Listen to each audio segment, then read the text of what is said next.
prajurit saka Grati. Merga perang krono kerampungan. Oke Senopati Majapahit sing jagol-jagol durung maju ning satrene palagan. Lho, swara apa iki? Ana swara apa iki?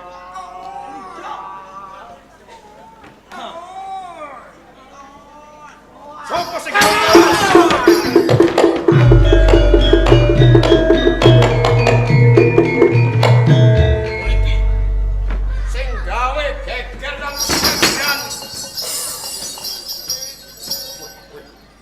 gegirisi banget.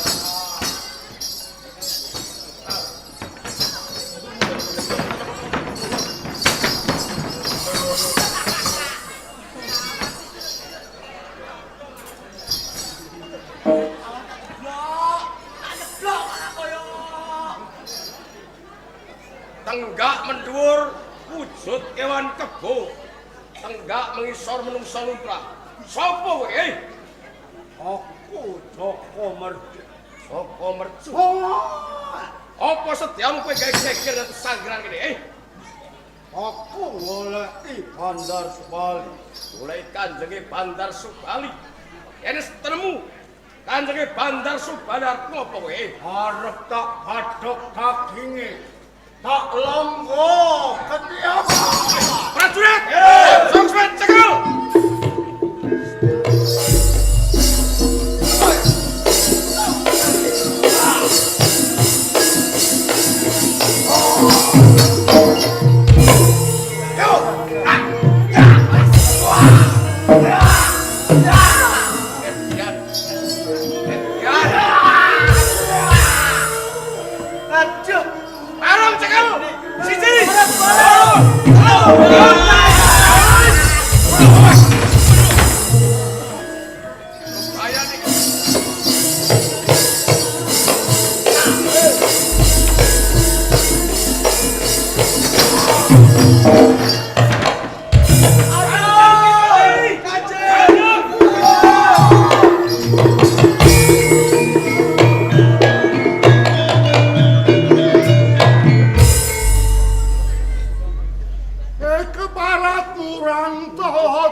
Bandar Subali.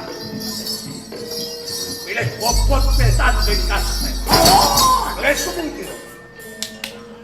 Hei Leo, ayo tabrakan Joko Mercu. Iki caing perang Kasilpaten. kowe kuat wawa nampi nyandel ana ing Kadipaten Gerak. Bakal aku sujud ana ing pangarepan. Ayo, apa piandelmu? Bandar Subali? Yai jalak pamengkang jagat sing bakal muntapake. Jeblakno dadamu. Au!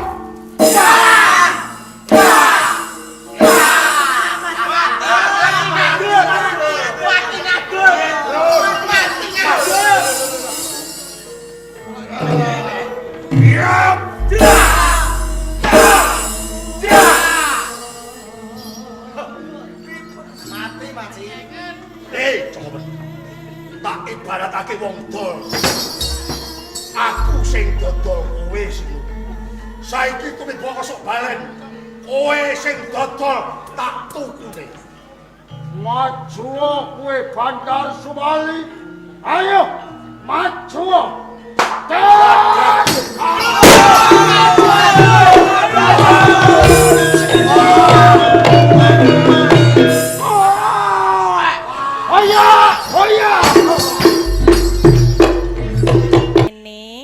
Oke, monggo Ndarayu kula aturi lenggah. Nggih, monggo.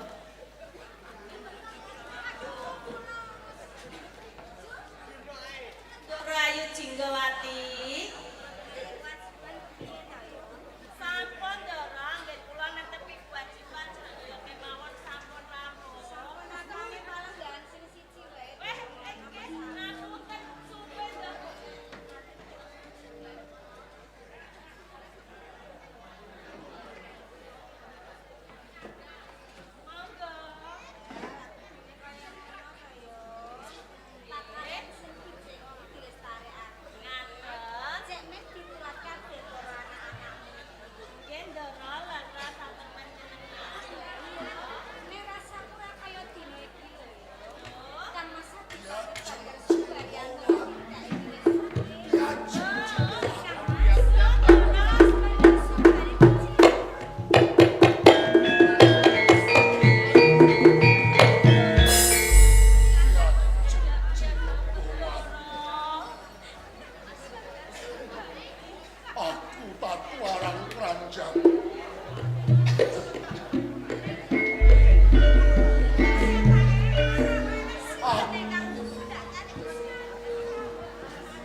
Kanjeng Rama mati-mati Arya Subandar ngawe-awe aku. Mumbahe aku waleske sasra wirangku lan Jaka Mercuya.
tangkepku. Sopo kang dadi aranmu? Aku kang aran Joko Mercu. Joko Mercu. Yen ngono kuwi sing wis nyedani karo Kang Mas Bandar Subali. Ora tak selaki sopo. Aku Jinggowati. Jinggowati gak pernah apa karo. Aku garwane Kang Mas Bandar Oh. Subali. Jinggowati. Apa? Iman punang jabang sing kok kandut. Kanggo tanggung jawabku. Gelem kowe tak pek bojo Jinggowati. Gampang temen nggonmu.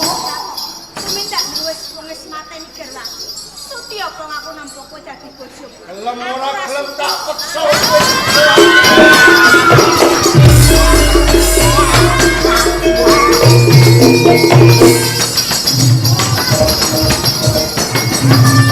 Aku untuk sisi.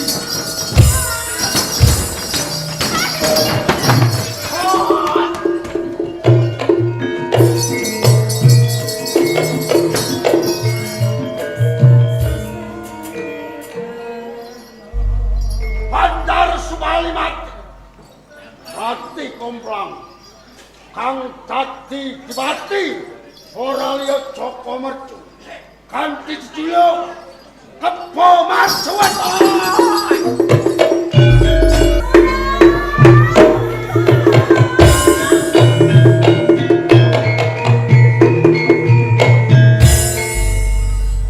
Menawi mboten ulap ing pandulu kados dene Denayu saking Gerandung.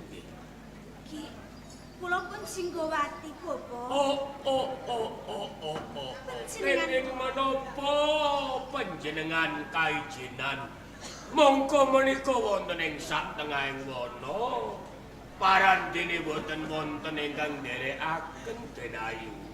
Ngaturi pirsa dumateng panjenengan, Bapak. Bilih kalenggan sakmenika Kadipaten Grati Blubuh Kang Mas Adipati Bandar Subali sampun seda, Bapak. Garwa dalem.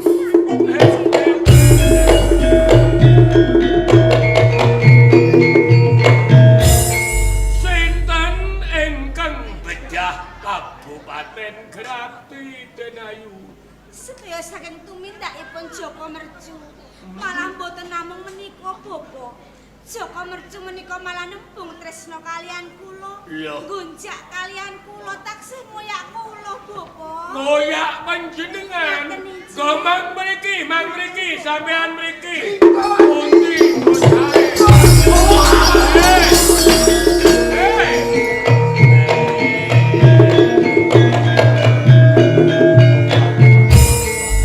Wah, Denayu. Nggih kula, Bapak. Mercu mbon boten wani jarak melih kalih sampean krana mercu wedi kalih kula. Nyatane mercu belajar tanpa pepoyan. Nggih, Bapak. Kakedon Aduh, Bapak. kenapa? Padaran kula sakit, Bapak. Sing sakit bagian pundi? Lempeng? Totok mriki? Pripun iki? Waduh, arep to. Wah, hebat. Lah. Pun mriko. Nang isor gundul mriko. Wah.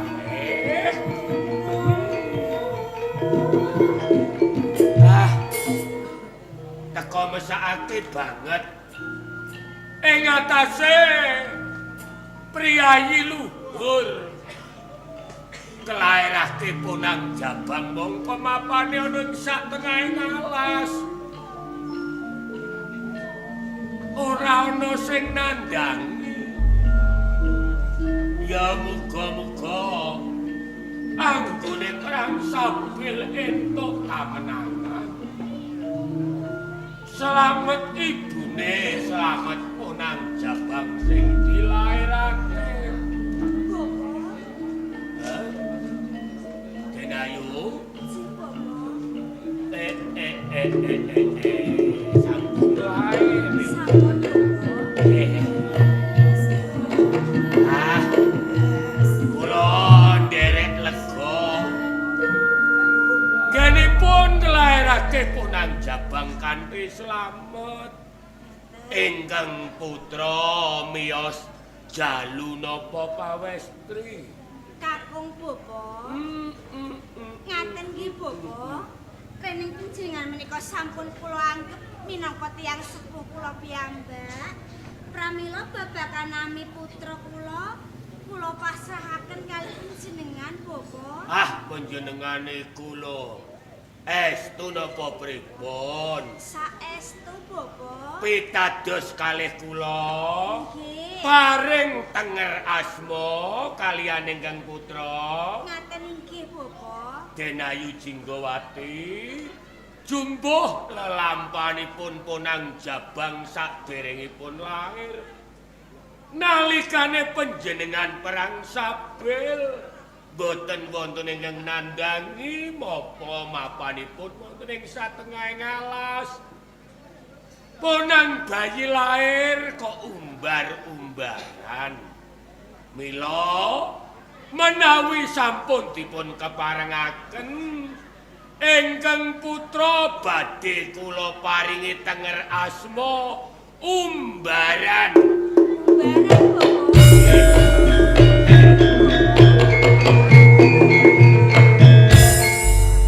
Denayu Kula Bobo. panjenengan ngersake kondur ngranti menapa kersanipun kados pundi niki? Mboten, kula mboten badhe kondur wonten ing grati, nanging menawi dipun keparengaken kula badhe nderek menuturaken jenengan kemawon Bobo. Ning kula tiyang desa lho. Nggih. Mangke gesang napa wontenipun kersa? Nggih kula trima Bobo. Oh nggih, menawi kersanipun kados maten kula mboten kaweratan. Monggo menawi kersa nderek kula urip teng ganti monggo wonten ing ganti.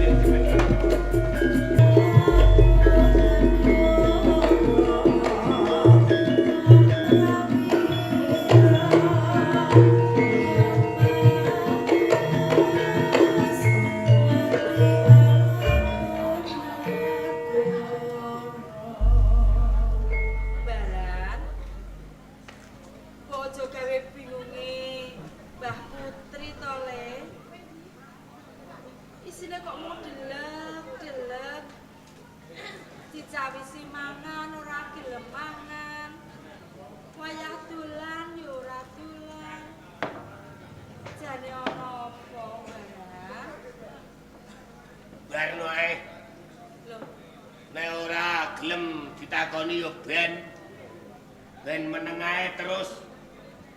Bocah diomongi wong tuwek kok ora dirungokno. lah ngeten iki tak bingungi to, Pakne. Ngono ku nek njaluk mbok njaluk apa? Ben wong tuwa iki ora bingung. Ora kok meneng ae ngono kuwi.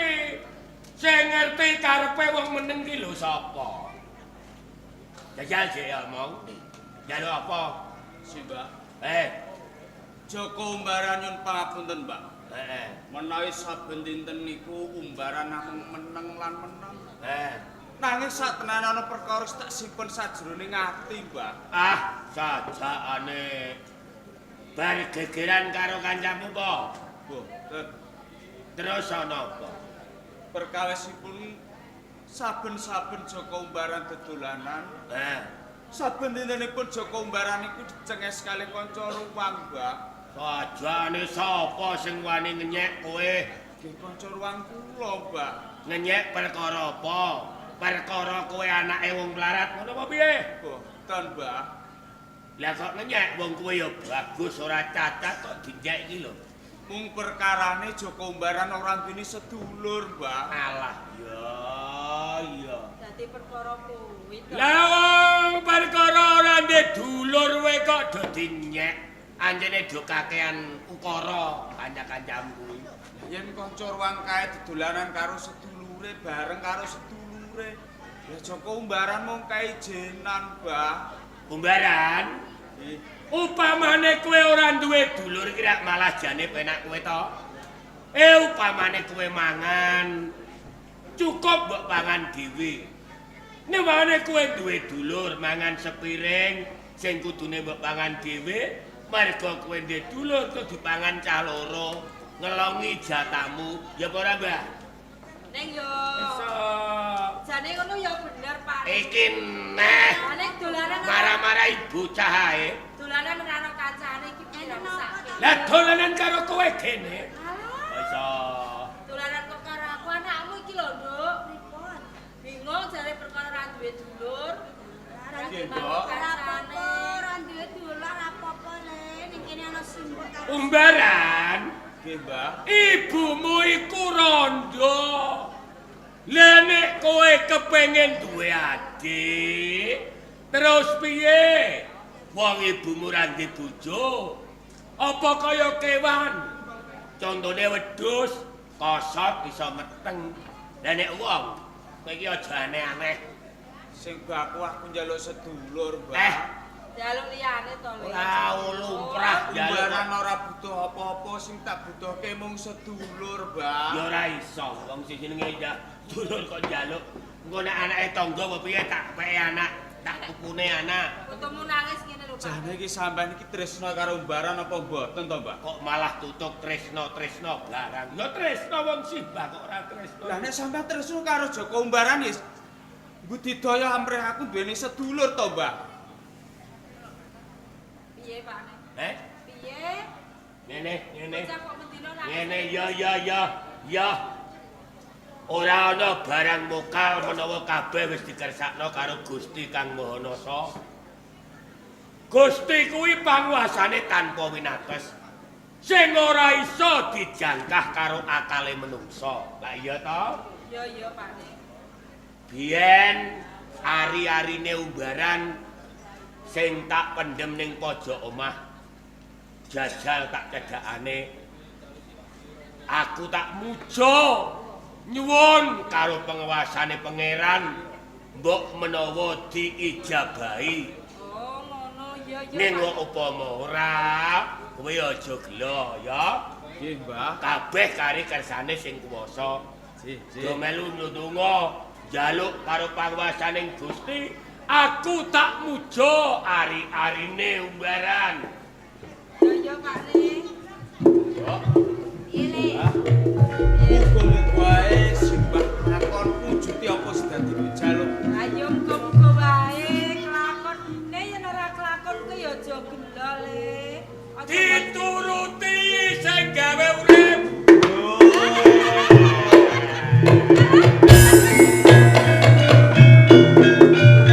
piye, Mbah? Piye iki? Mbah. Ari-ari ning pojok omah sing tak tengeri. Tak puja lemahe mbledhos njudul metu ponang bayi. Lanang ya iki jalukamu keturutan. Kowe duwe dulur iki lho umbaran. Iki dulure umbaran, Mbah. Iya lho, ngato?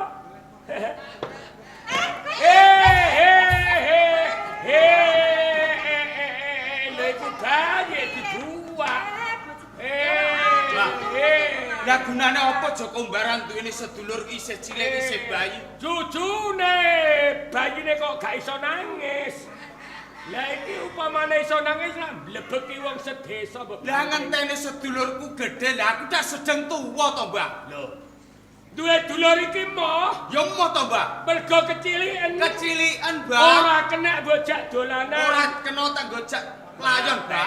Wong Ayo ngene. bingung no penduduk. Ayo ngene iki. Ndak ono no jenenge menungso ngerti-ngerti terus gede. Ya cilik dhisik to ya. Neng aku kepengin sedulur wis gedhe kena tak jak dolanan, Mbah. Pancene rewel kok. Ya wis ora apa-apa. Bolak-balik ora ana barang mokal lamun pangeran ngersakake. Moh tenan duwe iki Moh, Mbah. dulur iki jek bayi. Isih bayi moh. Jalukane sing gedhe padha kowe. Padha aku, Mbah. Tak dusane banyu gege. Wih, mbahmu kurang apa, Le? Banyu gege iki banyu apa to, Mbah? Aku dhewe iki ora ngerti. Sampeyan ngerti to ora to, Mbah? Dinten ae le. Ono kok banyu Ngene iki gege. lho, yen mbahmu ra tresno karo kowe tenan ora bakal dituruti. Percaya yen Le. simbah tresno karo aku. Lah iya mulane lho.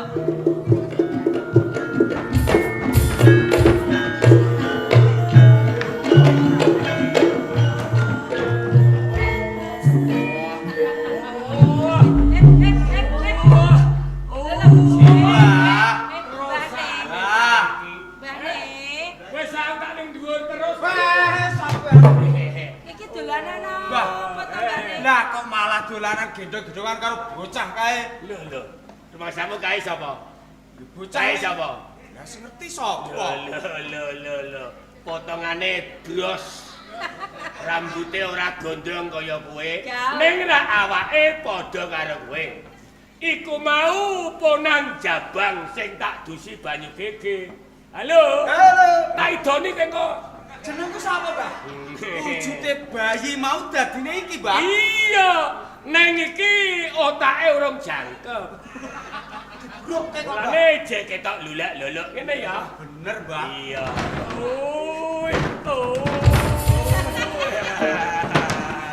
Berangkat bocah. Iki otake urung genep. Urung kaya kowe ngono. Lah, Tak warahane. Mbah, Blangkang kaya macan. Macan jualane piye? oh. Kucing lah. Yuk. Mula ada macan. Jane, wedhus. Lanang apa wedok, Mbah? Wedok. Tak parani. Otake benapan. Lawak ngantek ucul kabeh. Ora, Mbah. Wedhus lanang ketemu wedhus wedok.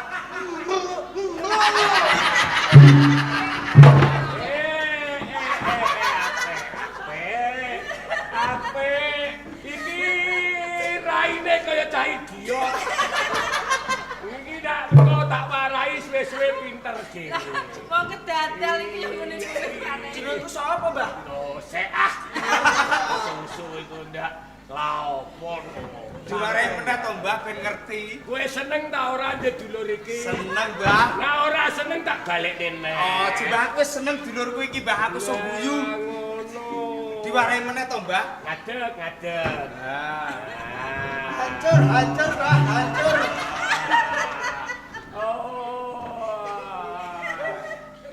Seneng tenan. Kowe seneng, Mbah. Iso Dene nyeneng ngomong sedulur iki, sama Mbah. Mbah, Bane. Aku kendu benakno. Mau apa, Mbah? Kowe iki bakal esuk ya sekolah. Ben pinter, ben ora dinyeki kanca-kancamu, ya. Ya, Mbah. Tak warai sekolah ya. Iya, Mbah. Ini diwaca. Ini.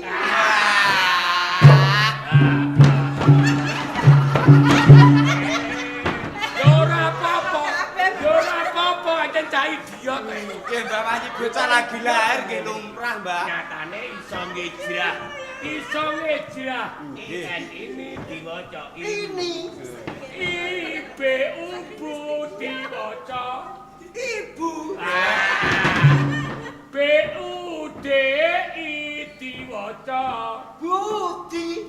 jajal waca kabeh Ibu dibubuti.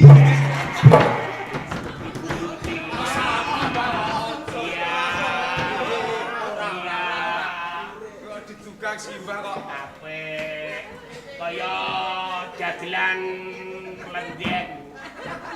Hancur, Mbah, hancur. Aku seneng kok karo kowe kok. Aku seneng karek kowe lho.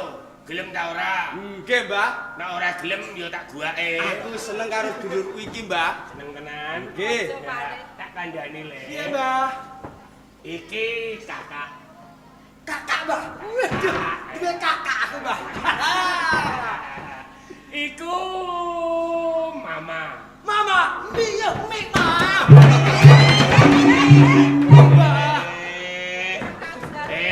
Aja mie iku. Mbah piye, Mbah? Mie iki lho. Retok. Tunggu. Iki gone mbahmu aku iki. Iki Mbak Uti. Mbah Uti. Lagi. Om. Abah. Om. Om. Ini Mbak tak jejek kowe engko. Abah. Habib apa Abah? Mau aku nek abah. Om. Mbah Kong. Mbah Kong. Nah, iki jenenge umbaran. Kakang umbaran, Mbah. Joko umbaran. Aku sing luwih apik lho, Mbah. Hei, Sing apik lho, Mbah. kalau jeneng barang. Ma'ruf ya, Mbah. Aja ora pantes. Sing apik pokoke, Mbah. Heru. Tapi baju teh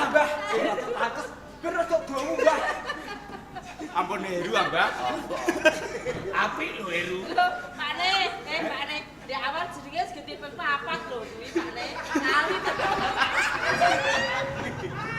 Dadi bapak ini jenenge apa? Jeneng boyo jenenge apa? Metu ping 4 jenenge Kowe ping tak 4. jenengno Heru moh. Kurang apik Mbah sithik muan. Ampun, Mbah. Nek Heru iki wong pinter kok, Mbah. Yo iki rontok idiot kok. Nah, mau hari-hari tak puja dadi ponang bayi tak dusi banyu gege, terus bedodong semene gedene. Joko Pujan. lah.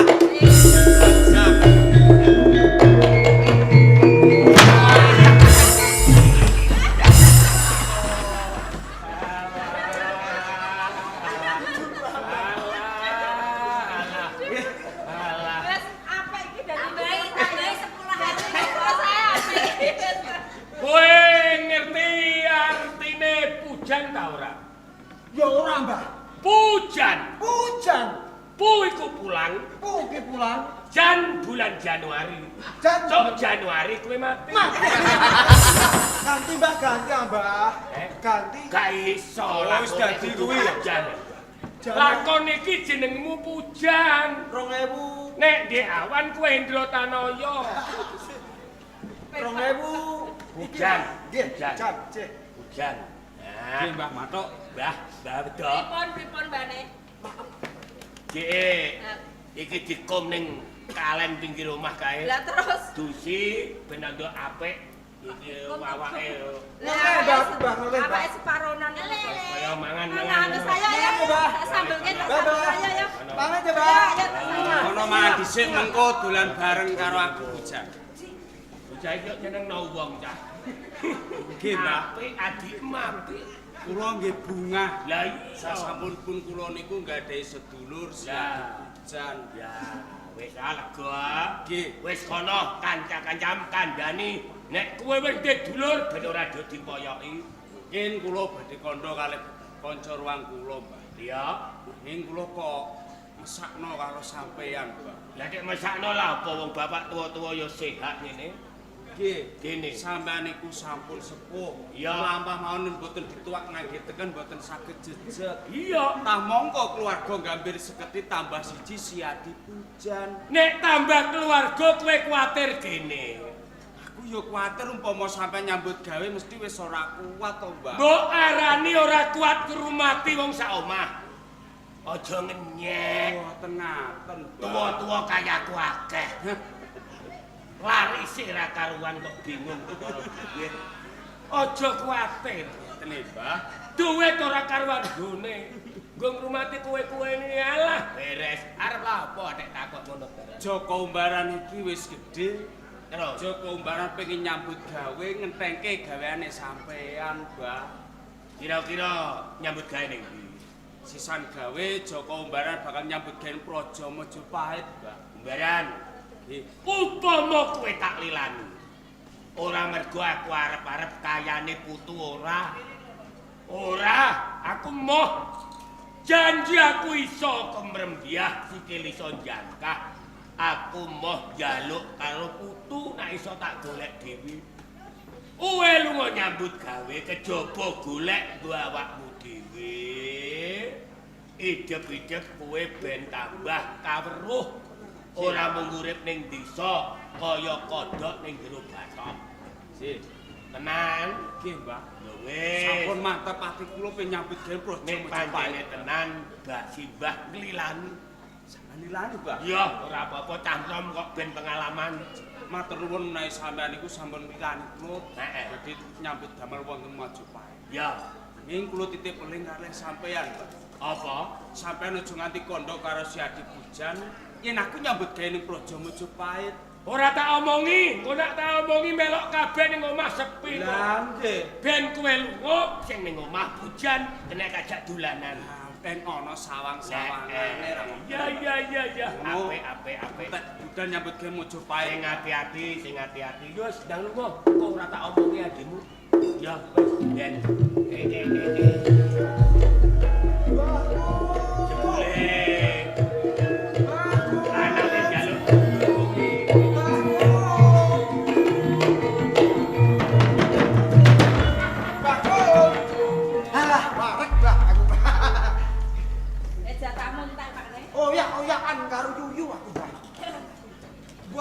Yu nek tak pangan jam layu, Mbah. Nyok layu, Mbah. Nyawang rayem kudu. Wong kok iso. Lho, kurang siji, Mbak. Apa? Kakang umbaran. Umbaran? Iya. Umbaran takon dibokno klopo. Ora. Wong Apa? Dorite sering guri cemandal kok. Eh. Jahat.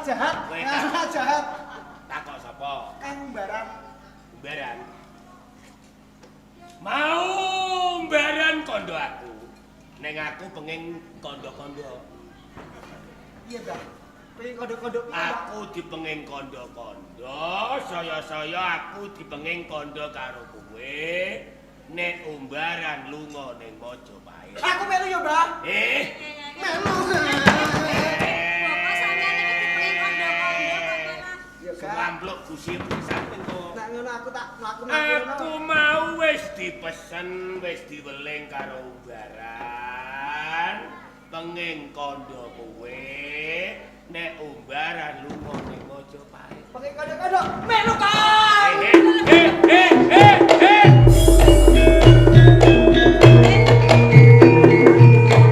Putumu kae gane piye putumu?